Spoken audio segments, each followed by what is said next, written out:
So, so what I'd like to do is not give a complete lecture. I would like to share a few ideas, and will be more than happy to have an engagement through question answers. It's more of a conversation that, it's an ongoing conversation. I finished my PhD in 2001, and in some sense, my own journey has not been so much directly associated with Gandhian studies since then. I'm trained as an engineer, and I drifted a bit into social sciences. The word Amarkantak gives me a certain kind of memory, because during my PhD, there were people from IIT Delhi who would be saying, I'm going to go to Amarkantak to, listen to this amazing individual whose name was Sri Nagaraj Sharma. Nagaraj Sharma, I've never been to Amarkantak, nor have I met Nagaraj ji. But I think there are a large number of people who have been inspired by his Madhyasth Darshan and this idea of coexistence, or what they call as Sahastitva. And I think this, in some sense, one of the messages I'm going to try and convey through my talk is that it is important for us to go beyond the historical Gandhi and to try and explore Gandhi's ideas and his method. And in some sense, looking back at some of the work of Nagaraj ji and his own life, Amarkantak invited him to, to do sadhana there. And the ideas that emerged from Amarkantak went across the world. And there's so many institutions now that have been highly inspired by the vision of people like him. And I think the thrust of much of Gandhiji's work was to create such kinds of opportunities. And I will speak a little bit about his ideas about followership and a different vision of leadership that he has in today's times. So let's start with a little bit of discussion on the ongoing pandemic. And what I'm going to suggest today is that the ongoing pandemic, we are hoping it's going to end at some point in time, if not today, probably in a couple of months, and a bit later as well. But I think at another level, the pandemic has, exposed many of our institutions significantly.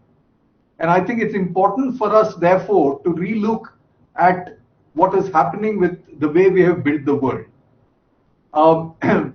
In some sense, nature is coming back to us in a major way, where most people are now able to see the Himalayas clearly from, say, Jalandhar or some place like that.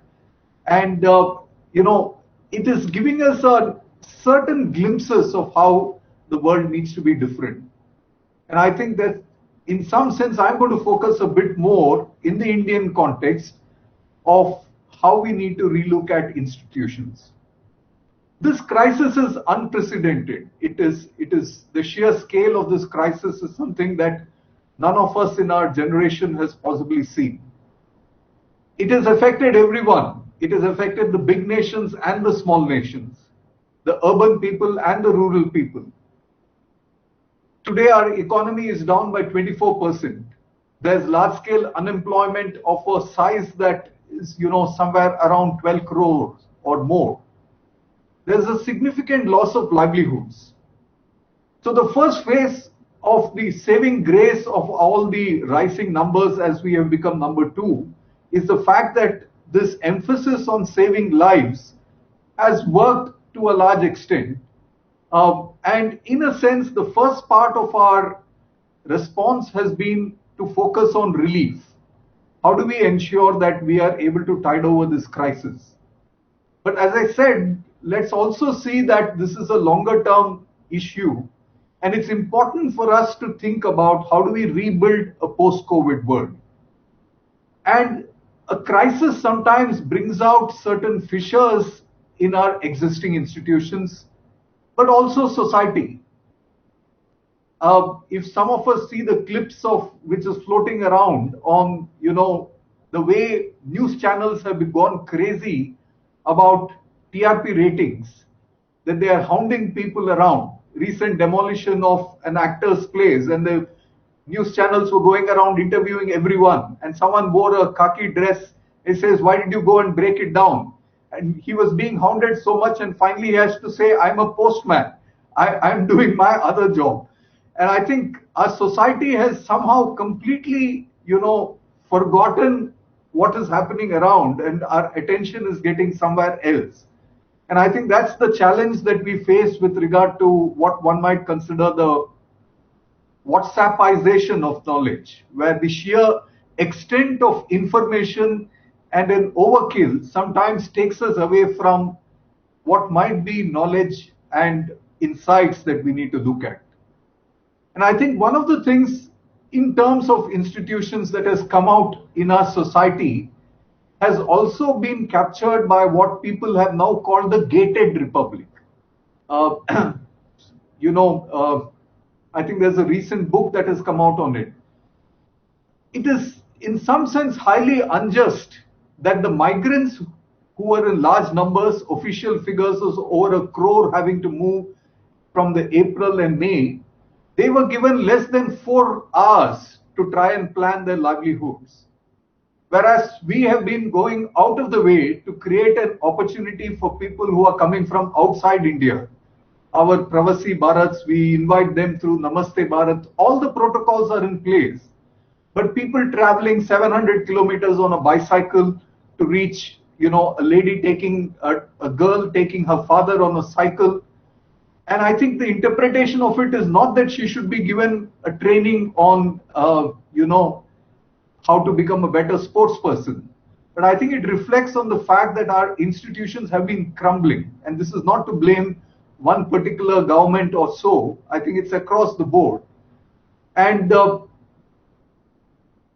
point I'd like to emphasize is that this situation could have been worse if not for the local institutions. And I think that is where we need to get back to the strength of our local institutions, the strength of the self-help groups that have made large number of masks, the strengths of so many of these panchayat institutions that have enabled that rural India has been more or less prepared for this, the large number of ASHA workers, the police, all these institutions, we have underinvested in, public health in a big way.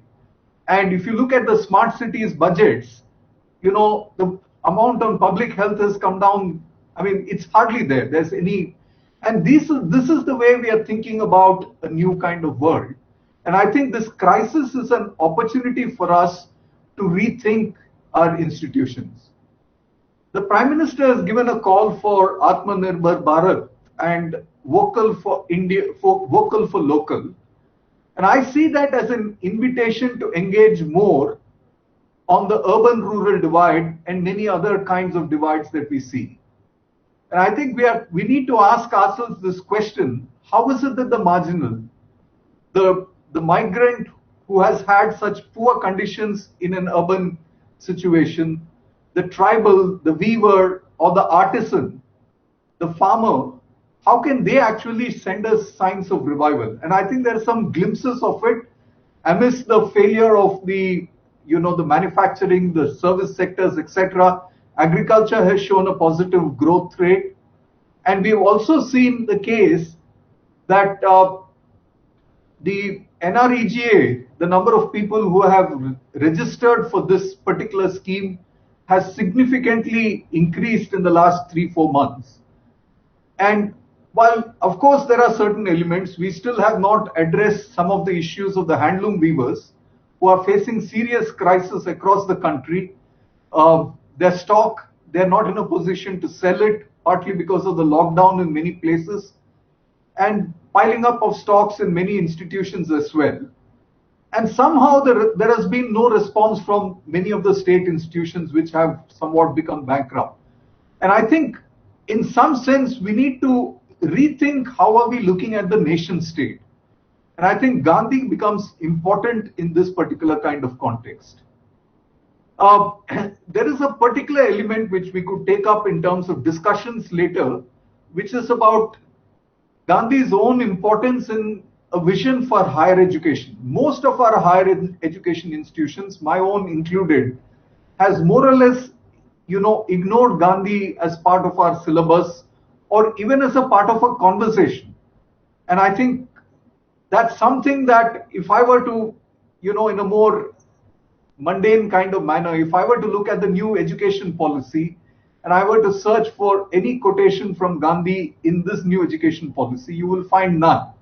That is not to say that ideas of Gandhi have not been part of the story, but let's understand that higher education institutions have not looked at, the possibility of an alternate viewpoint, and Gandhi becomes quite important in this. My own thesis was to look at Gandhi's views on science, which we could discuss a bit later. And around largely we think of Pandit Jawaharlal Nehru as the person who shaped our science policy. And Gandhi is seen as someone who is Luddite, who was anti-science, anti-technology. But you actually read his collected works very closely, which I've had an opportunity to do so, and you find a different vision of science that is being articulated.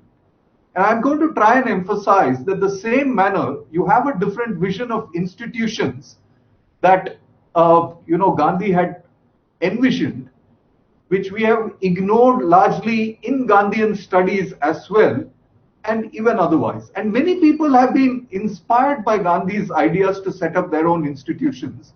And I think in today's time, earlier we were saying Gandhi is the person who got us freedom, the father of the nation.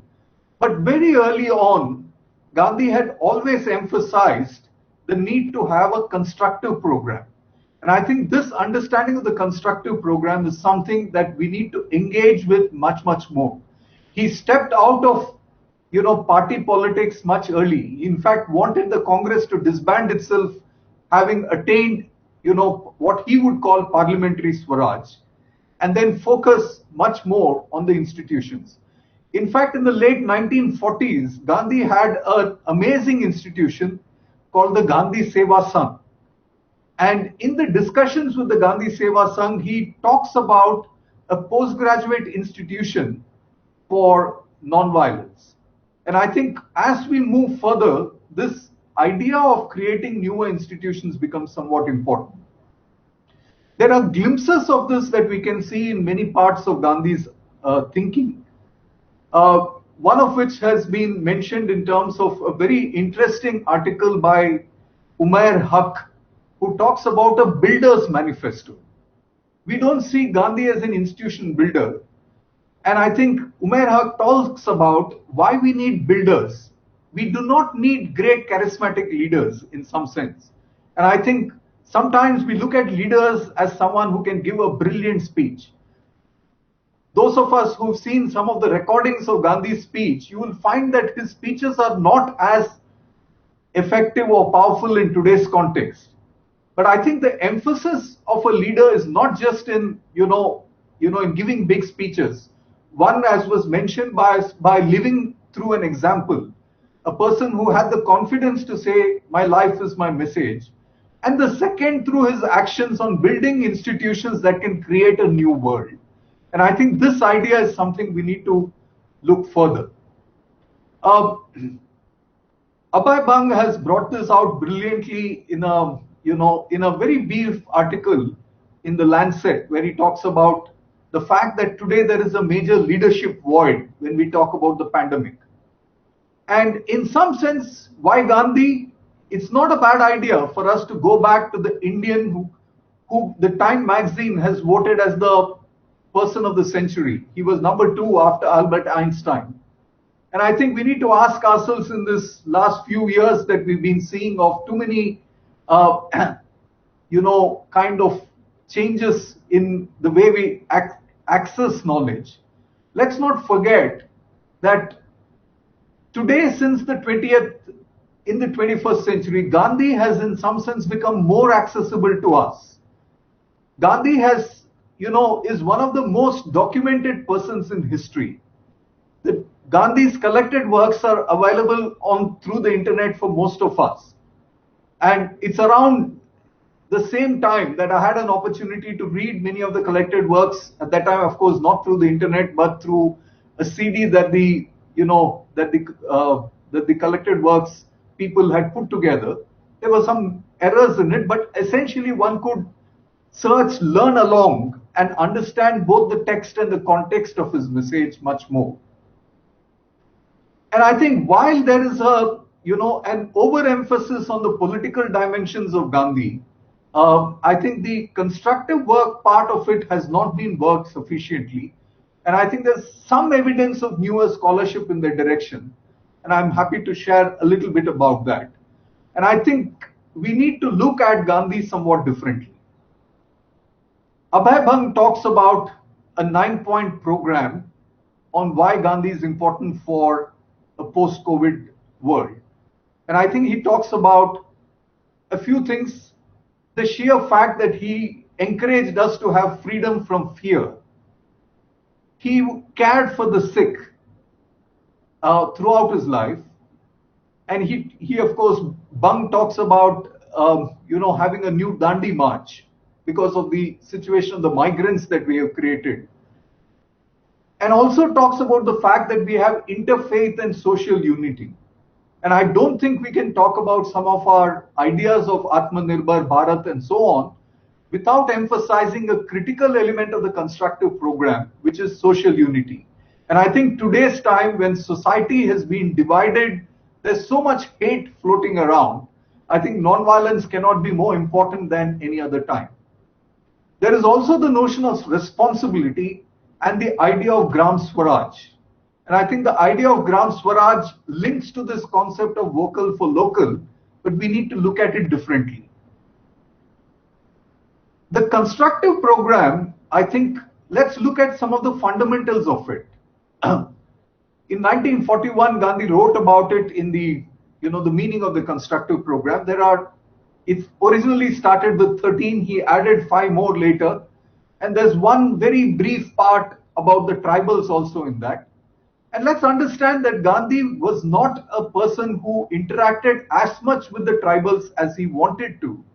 But we'll come to that a bit later.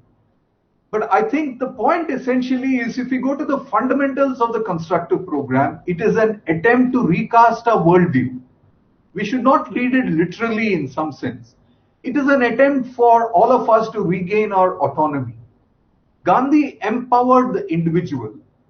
And I think no better image is there at the time of independence, when most of us, not me, of course, the people then were celebrating independence in Delhi and many of the cities.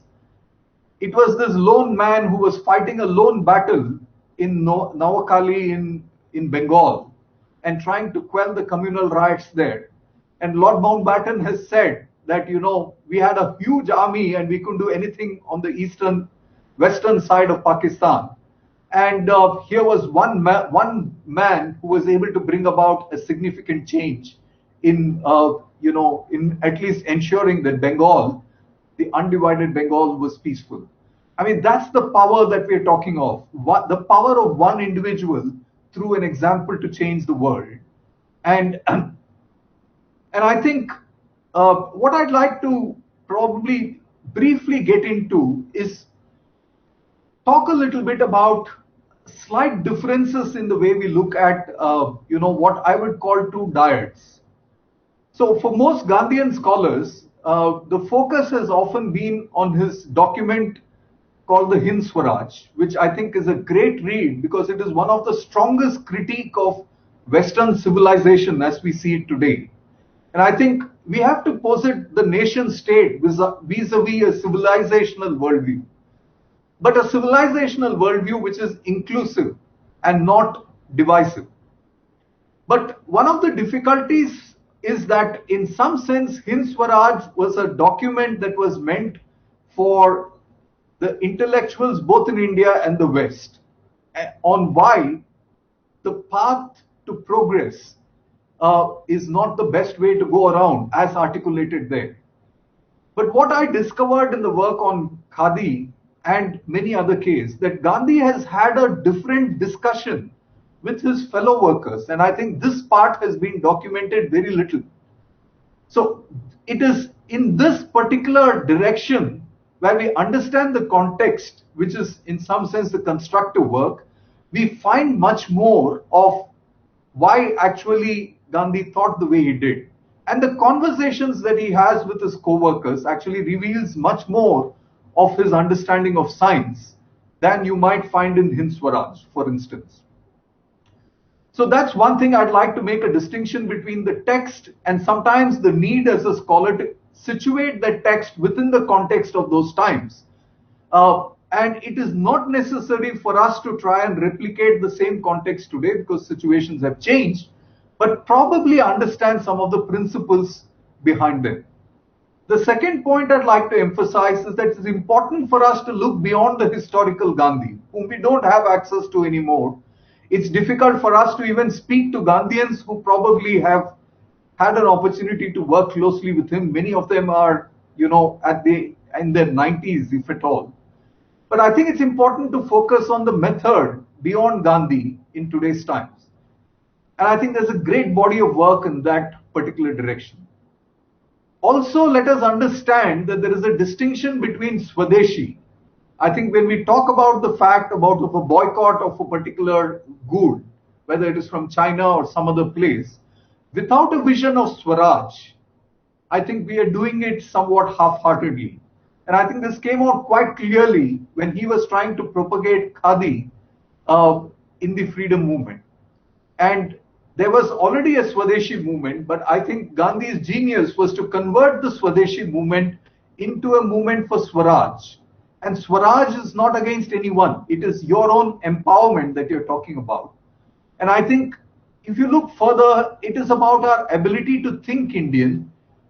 He used a very interesting phrase called rural mindedness. Can we in our thought actually be much more rural minded, independent of the discipline that we are working on?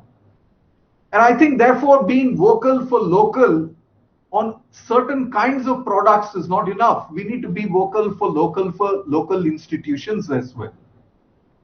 It's important to make a distinction again between parliamentary Swaraj and Purna Swaraj. What Gandhi would say, parliamentary Swaraj is a representative democracy, whereas Purna Swaraj is an attempt to move towards much more of deliberative democracy. And I think what we are seeing in India today is an excessive emphasis on elections and power through elections, and of course all the dramas that we see after even an election is held of the kind of horse trading that goes on. And I think that is not democracy in some sense. And I think Gandhi saw this very, very early. Today, if you were to read Gandhi's Hind Swaraj, Gandhi will be booked for sedition by the Supreme Court for the kind of choicest epithets he has used against the parliament. And I think because he was a critic, because he felt that the idea of replacing a white man with a brown man with the same kind of institutions is not what we are fighting for. We are fighting for something different. And I think that is only possible if we understand this idea of Purna Swaraj, or what in today's terminology might be, deliberative and participative democracy. And in some sense, as I mentioned, there is the nation state versus the civilizational view. And I also mentioned about leadership as charisma versus building institutions. I could speak a lot about khadi as an example, where if you read the story of khadi, which I've had an opportunity to read over a period of time, and I think one of the major elements of khadi was this idea of it being a major source of innovation. The concept of a dialogue between different kinds of knowledge. And I think you find this when he had a conversation with Kirloskar, when they announced a Charka Prize, saying, please make a new Charka, but these are the axioms that I have for a new Charka. And I think this ability to set these axioms is what is interesting. And I think he was inclusive in this process, tried actually, which we found later, by many of these institutions like the Khadi Gramodyog Prayog Samiti that had these competitions, had a journal in Hindi called Ambar that ran for nearly 18 years and involved a large number of people in creating solutions. So sometimes the effort of Gandhi does not die in 1947 or 48, but you find that actually some of these ideas live in certain kinds of Gandhian institutions, but also beyond. And I think one thing Gandhi understood very well was that if you want to make political independence more meaningful, there are certain weaknesses in the Indian social structure which needs to be strengthened. And I think we should be cognizant of this aspect of it. It is through the constructive program that Gandhi transformed the notion of a civic discourse. He insisted that citizens should participate in the public sphere, and he created forums for deliberation and decision making, for the most part through direct action. And I think he also pushed this idea and the concept of followership, which he transformed. Gandhi urged his supporters to join him as fellow experimenters in truth. And I think the manner in which he saw Satyagraha was not meant in some sense for everyone. It required a huge amount of capacity building. And this is one of my favorite quotes. I'm not sure if you're going to be able to read this here. But when he was describing the Satyagraha, the Sabarmati ashram, he referred to the ashram as a scientific and prayerful experiment. So I think this idea of looking at institutions very differently is there in this meaning of this phrase. The ashram is a scientific and prayerful experiment. People innovated, people were trained. It is only 40 selected people who had been trained in nonviolence who would go up and be part of the Dandi March. When Kamala Chaudhary confronted him with it, that why are women not part of this? And then he tried reworking his ideas. But the key element is it is not for everyone to start away. Everyone can be part of it, but everyone also needs to go through this process and the training that might be required in experimenting with truth. And I think this focus on the method, and I could spend more time on it at some other time, but in this notion of the experiment, and that I think was very critical in much of what Gandhi did. And I think this, he experimented a lot, not just with food and other elements. And I think he experimented with different kinds of institutions. He broke the gender barrier in some sense where more men spun than women in the Satyagraha, in the Sabarmati ashram. And everyone was part of the spinning movement at that point in time. And I think that particular aspect is important. Sri Dharampal ji, who has done a lot of work on Gandhi and one of the better scholars on Gandhi, had actually said, it is lesser known fact that there are 1,000 institutions, 1,000 such ashrams that were created across the country. Now we know a little bit about, say, the Gandhi ashram in Sevagram or in Ahmedabad, but we have really not spent time trying to understand these 1,000 institutions across the length and breadth of the country. And I think that's a work that is incomplete. And there's so many more institutions. The vision to have these kinds of institutions engaged in constructive work for Purna Swaraj, not for parliamentary Swaraj, is important. I'd like to end with possibly two ideas and then give an example of how this could be taken. Gandhi's ideas can be taken in the tribal context. So we need to look at some of these concepts that Gandhi had. And one of those very interesting concepts is one of oceanic circles. And this is a concept of a polity which is completely different. It is one of the most radical ideas that you can think of. It is based on the concept of the empowerment of the individual. And he says there will be ever widening, never ascending circles. Life will not be a pyramid with the apex sustained by the bottom, but it will be an oceanic circle whose center will be the individual, always ready to perish for the village, the latter ready to perish for the circle of village, till at last the whole becomes one life composed of individuals never aggressive in their arrogance, but ever humble, sharing the majesty of the oceanic circle in which they are integral units. So in some sense, Sahastitva and Jivan Vidya is also about this sense of coexistence and the integral part of a vision. And I think that's so critical in today's context. We do not want justice for a few, we want justice for everyone. And it's a striving that we have to work for. And I think in this, there is no mistaking of the fact that the civil society, not the state, not the market, but the civil society organizations spread across the length and breadth of this institute of the country, they need not be registered NGOs. It's the Gurudwaras that have done a remarkable amount of work during the pandemic. And I think these autonomous institutions is something that Gandhi was pushing for. And I think they have a tremendous sense of knowledge.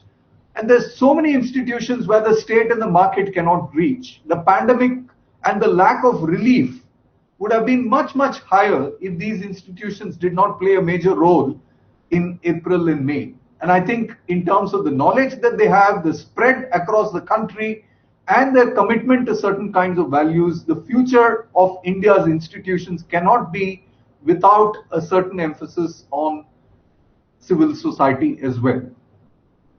So to summarize, the current crisis requires a fundamental rethinking on our institutions and their ability to centralize power and decision making.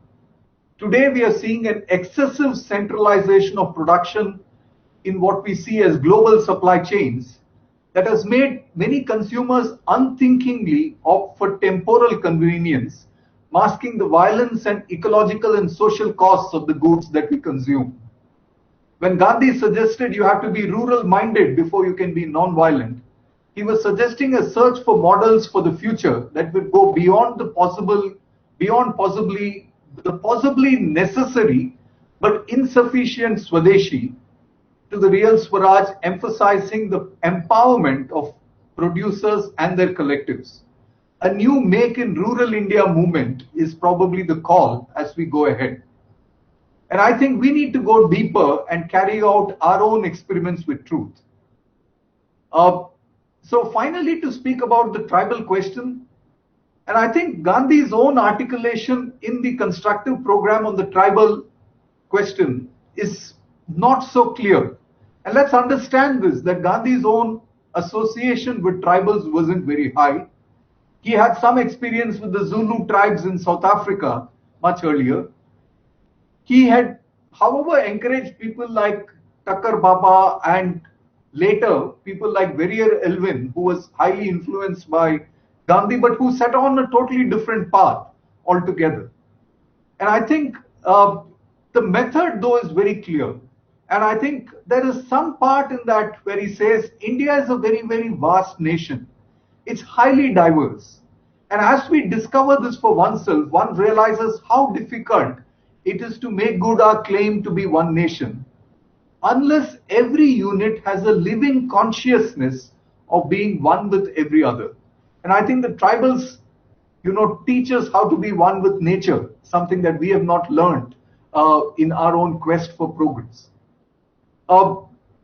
So I think essentially what we would like to suggest is, of course, he doesn't have a blueprint of what should we do for tribal India. And tribal India today is very different from what it was earlier.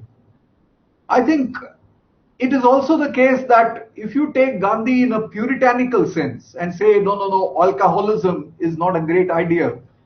Tribal cultures have a different way of looking at, of celebration.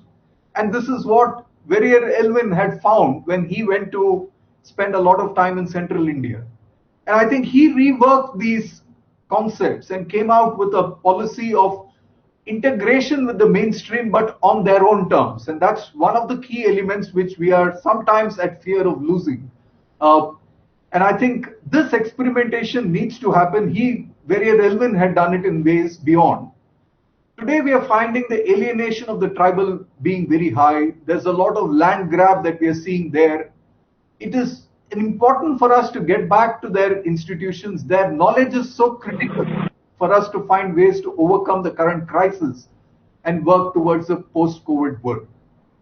So I'd like to end thanking all of you for your time and, being part of this discussion.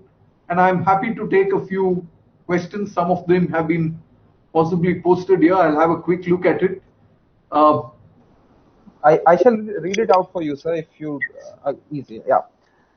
One question we have is the very ideas of Atmanirbhar Bharat and vocal for locals are nothing but manifestation of Gandhi's Gram Swaraj, his emphasis on skill education.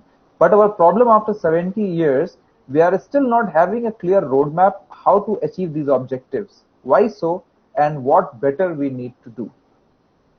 That's a very interesting question. So I think the first point we need to understand is that the time frame that we need to keep in mind when we get there.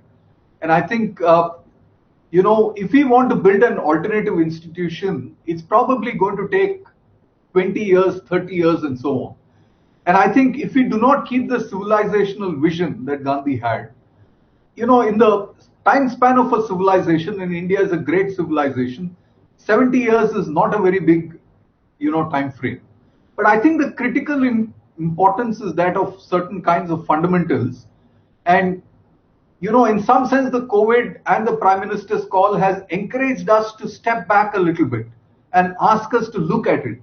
And I think this is now going to move to the next stage where we have to do certain kinds of experimentation. We have to find different ways of conversing. We have to find, as we are now able to do so through Zoom or other kinds of platforms, I think we have to find other ways, but with an assurance that the tribal who does not have an internet connectivity is not left out. I think it requires a lot of experimentation, a lot of innovation, and also being very sure about our fundamentals. And I think it took a lot of time. Let me give you one example. When Gandhi started off, he actually had not even seen a spinning wheel. And you see, he had mistook the handloom for a spinning wheel. And the handloom is different and the spinning wheel is different. And he had the vision that you need something where there is going to be an expression of bread labor. But it is only after a person like Maganlal Gandhi, who again is an extremely fascinating but forgotten character, who went to the Madras presidency, learnt all of this and came back, when Gandhi could make this distinction between the handloom and the spinning wheel. So that it takes time, but the direction is important. The knowledge will come. And with the kind of investment, the ability to experiment is important. And I think the passion will bring about that kind of knowledge that we don't have. And I teach a lot of entrepreneurship, and this is what we encourage. We have to start somewhere. And we have to start being clear that we do not want to be divisive, we want to be nonviolent, and we want to be inclusive, and we want to move to a direction which will take people along. Thank you, sir. Even I had a question. I was wondering, during these tough times of pandemic, we saw our country immediately going to a lockdown, and most of the leading higher education institutes conveniently stopped all kind of research. Would it not have been prudent had they taken a lead in doing the research over the drugs and vaccines for pandemic rather than kindly going into a lockdown? Well, I'm not so sure that, I think this is a parallel process. In some sense, possibly the lockdown helped our institutions to be prepared, because you needed to have the PPEs, and even the protocols of testing weren't very clear. And we had various versions. Someone saying, I have found a sudden cure through a new medicine that I have. So I think it's important for the government and the state to create what the book on Gated Republic is talking about, state capacity. And I'm sure the lockdown perhaps got us a certain chance of rebooting. And I think the process of developing a vaccine, or getting our higher education institutes, a certain element is there. But again, we are dealing with a huge amount of uncertainty. It's unprecedented. Maybe the government ended on the side of caution. In retrospect, we could have done certain things differently, but in retrospect, we could do many things differently. But I guess we have enough knowledge now to understand, certain things that were avoidable. Clearly, the misery of the migrants was surely avoidable. There's certain things we have not heard of, railways missing routes like that. There's a certain kind of decay that has happened, which surely can be corrected, but behind the scenes, there's much that is happening that hopefully we'll be able to get out of it. I mean, we have a great amount of strength in pharmaceuticals and, in vaccines. So we may be able to leverage it at the right kind of time. It's still early days because the vaccine is not going to be there till probably February or so.